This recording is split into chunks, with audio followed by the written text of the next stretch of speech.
Morning, church. Our second reading of the day is from John chapter 5. 1 through 18. After this, there was a festival of the Jews, and Jesus went up to Jerusalem. Now in Jerusalem by the sheep gate there is a pool. In Hebrew it's called Bethesda, which has 5 porticos or alcoves or porches. In these lay many ill, blind, lame, and paralyzed people. One man was there who had been ill for 38 years. When Jesus saw him lying there, he knew he had been there a long time and said to him, Do you want to be made well? The ill man answered, Sir, I have no one to put me in the pool when the water is stirred up, and while I am making my way, someone else steps down ahead of me. Jesus said to him, Stand up, take your mat, and walk. At once the man was made well. He took his mat and began to walk. Now that day was the Sabbath. So the Jews said to the man who had been cured, It is the Sabbath. It is not lawful for you to carry your mat. But he answered them, The man who made me well said to me, Take up your mat and walk. They asked him, Who is this man who said to you, Take up your mat and walk? Now the man who had been healed did not know who it was, for Jesus had disappeared into the crowd that was there.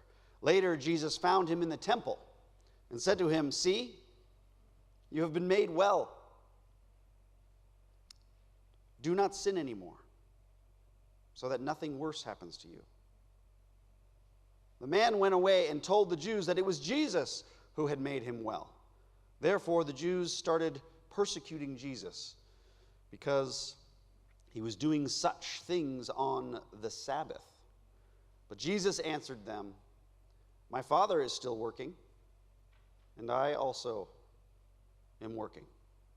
For this reason, the Jews were seeking all the more to kill him, because he was not only breaking the Sabbath, but also calling God his own Father, therefore making him equal to God. This is the word of the Lord. Church, you know the problem with Jesus? He's perfect. That's frustrating. Here's the problem with Jesus. Do me a favor. Imagine for yourself the perfect person. Imagine the perfect person. Picture for yourself, if you can. Some of you, that might be Jesus. Some of you, not. Erica's laughing. She's met the perfect person. She's met Brad Pitt.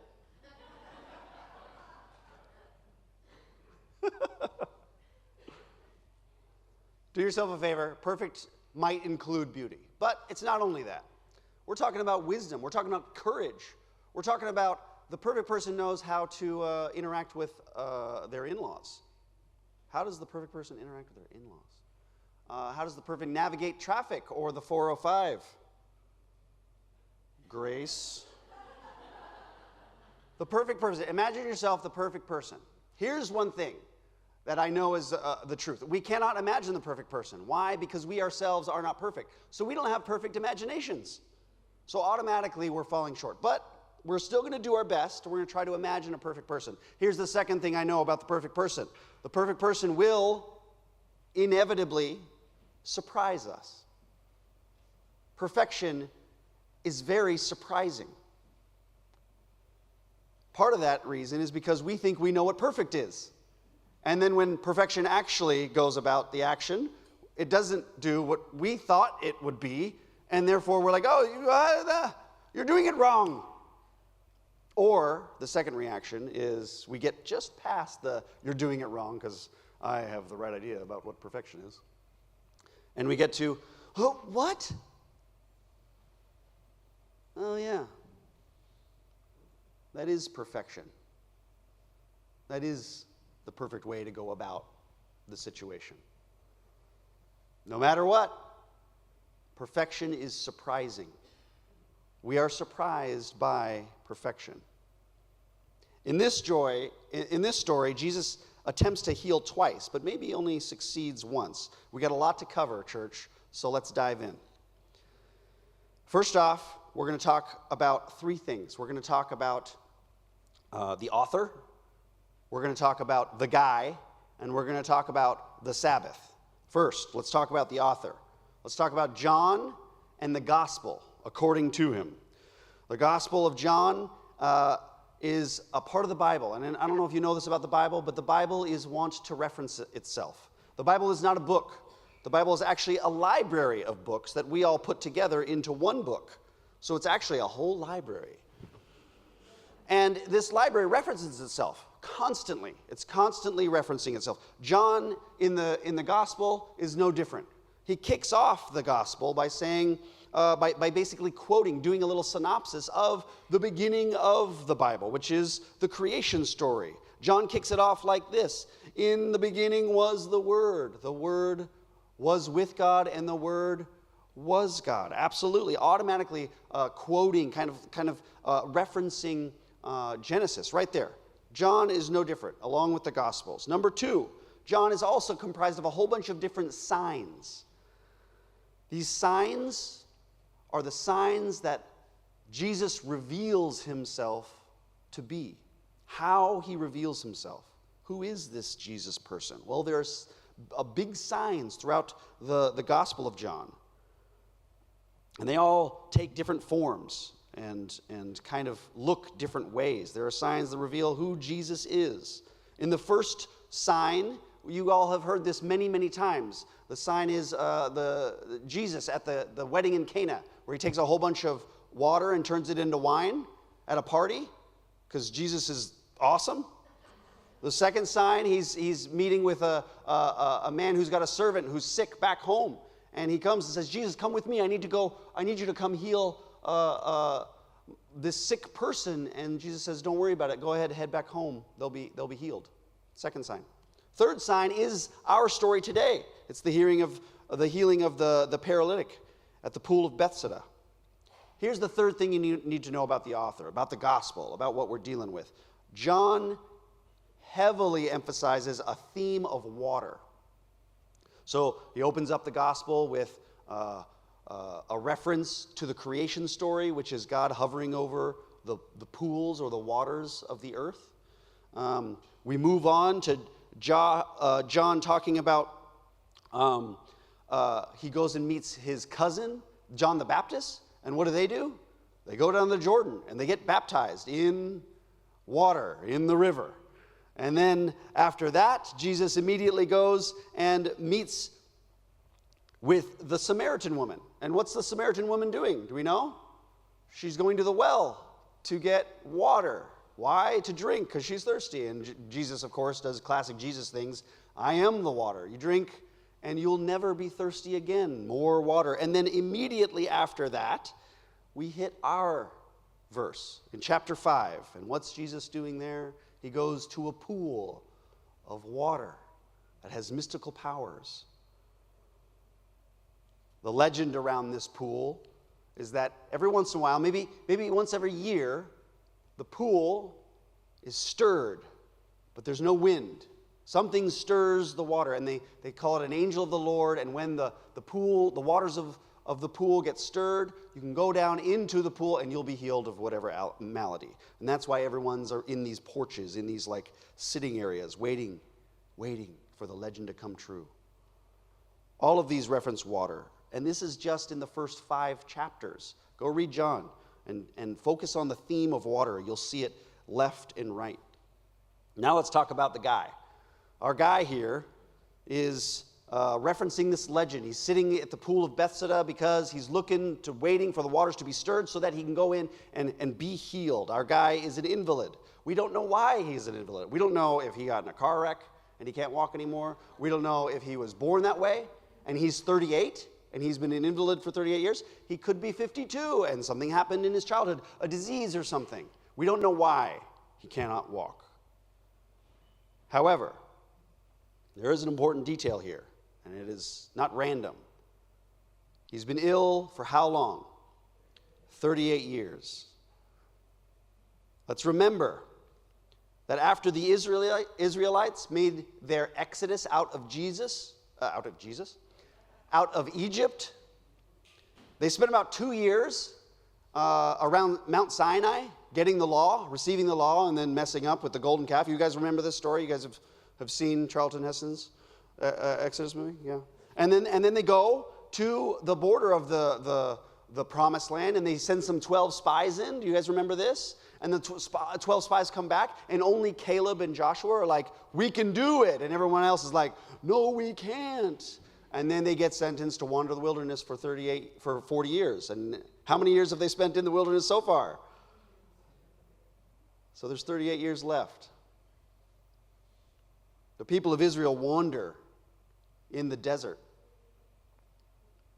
They are crippled by their own beliefs. They're crippled by the weight of the law. They're crippled and they cannot walk. There's a whole bunch of invalids sitting next to these magic waters, hoping to be healed according to the legends.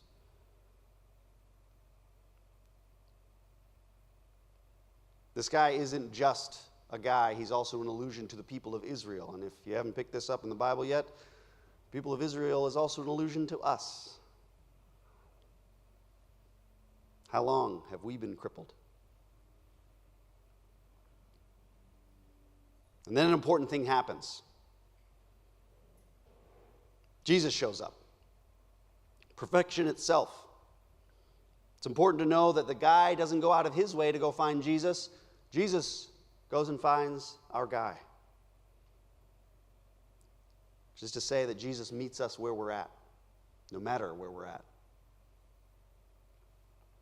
And then he does a very important Jesus thing. Jesus does this all the time. It can be argued pretty well, actually, that Jesus does this more than any other thing. He asks a question, a defining question, a question that I don't think we really ask ourselves enough, a question we definitely don't take seriously enough. Jesus asks the man, do you want to be healed? Do you want to be made well? Our guy responds, of course, yes, in the affirmative, but he gives the excuse that no one helps him down to the water so that he can be healed. Hey, random man who just came up to me and asked me if I want to be healed. Of course I do. Would you help me get to where my healing is? You see, the guy thinks he knows where the healing's coming from. The guy thinks he's getting his healing from the pool. He thinks he knows what perfection looks like. He thinks he knows where it's coming from.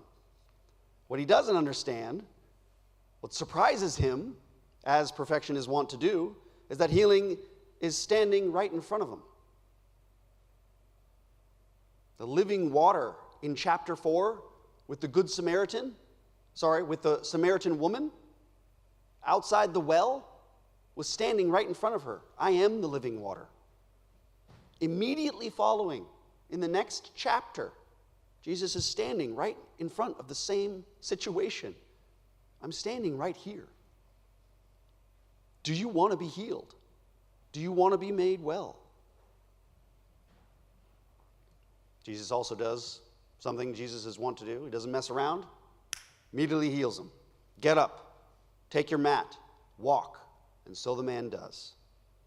Shortly thereafter, the guy gets in trouble with the religious authorities because he's carrying a mat on Sabbath.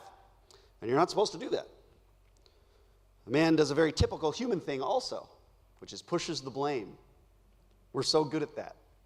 The Bible references itself. Who else is famous for pushing the blame? Adam, where did you get that apple? The woman gave it to me. Woman, where did you get that apple? The snake gave it to me. And then she doubles down. The snake that you made. We're so good at pushing the blame. We have such a hard time owning our stuff. They ask him, where'd you get it? And he immediately pushes the blame. The guy who healed me told me to pick up my mat and walk. The religious authorities ask, who was it? He doesn't know. And then later, the story doesn't end there. Interestingly enough, Jesus follows up on his patient that he's recently healed because he's not done. He finds him in the temple and tells him, Look, you're healed. Go and sin no more, so that something worse may not happen to you. Jesus isn't simply interested in our physical health. I know that might be shocking to some of us. Jesus isn't interested just in your happiness or your comfort. Jesus simply doesn't want us to be able to walk around. Jesus comes at the real heart of the matter. Jesus consistently tells people to sin no more because Jesus is deeply interested in healing our hearts. He wants to heal the actual problem. He wants to heal our spirits, our souls, the very core of our being. That awful voice in our head that says we're not good enough, Jesus wants to heal that. That awful anxiety in our souls that tells us you're going to do everything wrong and everything wrong is going to happen to you in the next 5 minutes. Jesus wants to heal that. The second time Jesus offers healing, I don't know what to say to you. I don't know if it takes.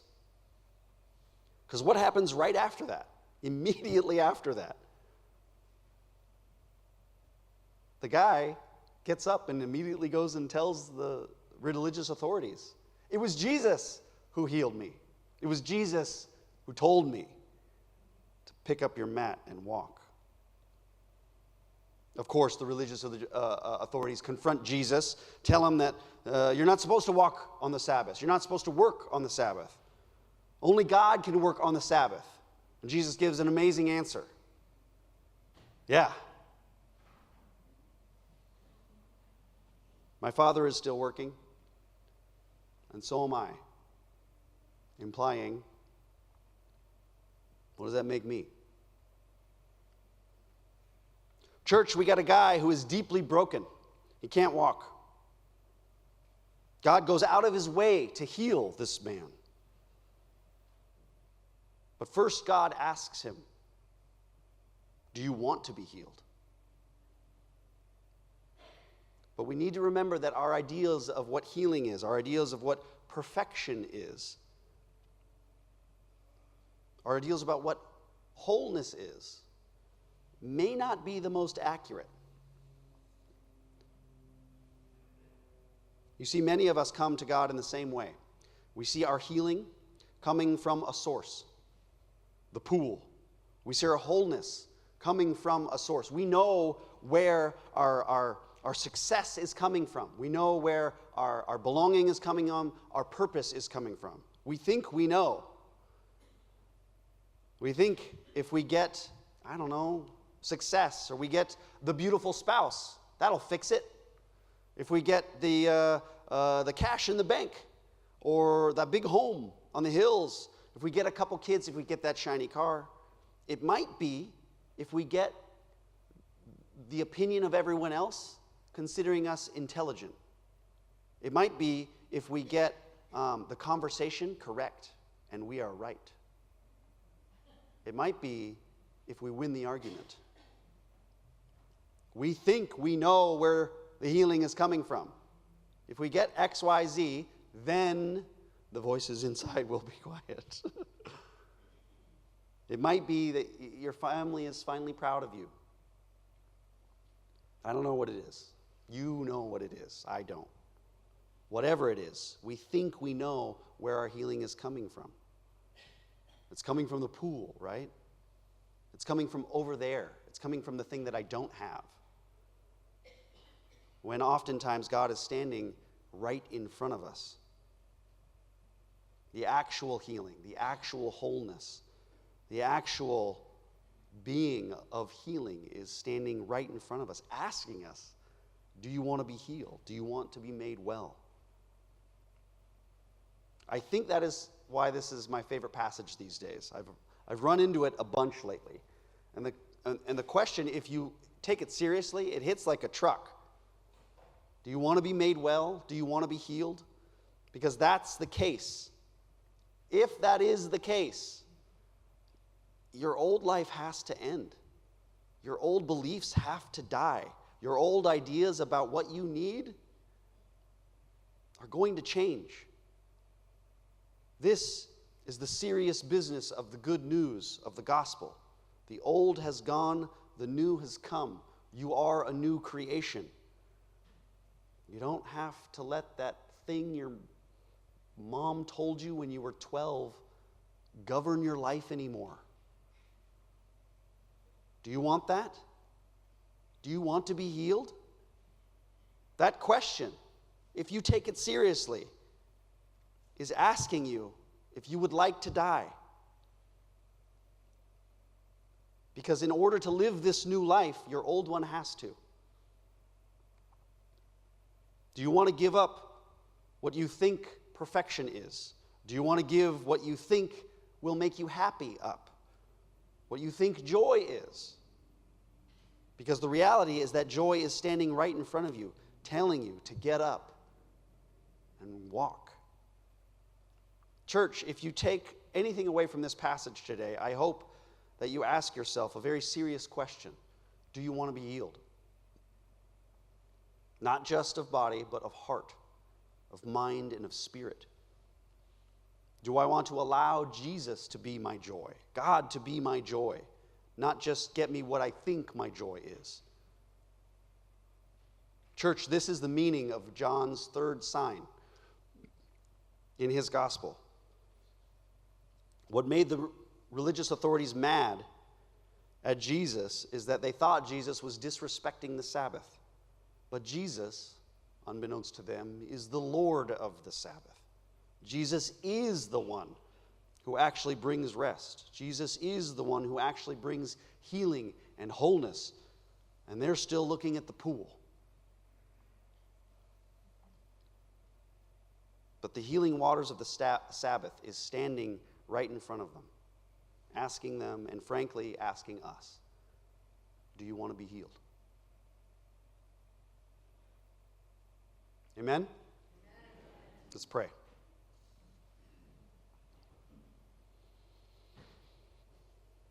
Lord, forgive us our pools. Forgive us what we think will heal us, will make us whole. Forgive us for standing in our own way of taking hands with you and learning to walk. Forgive us for thinking that we'll get our joy if we get something else. And instead, heal us with the idea that you are joy itself, and you're desperate to go for a walk with us. Lord, teach us this and so much more. We love you, God. Amen.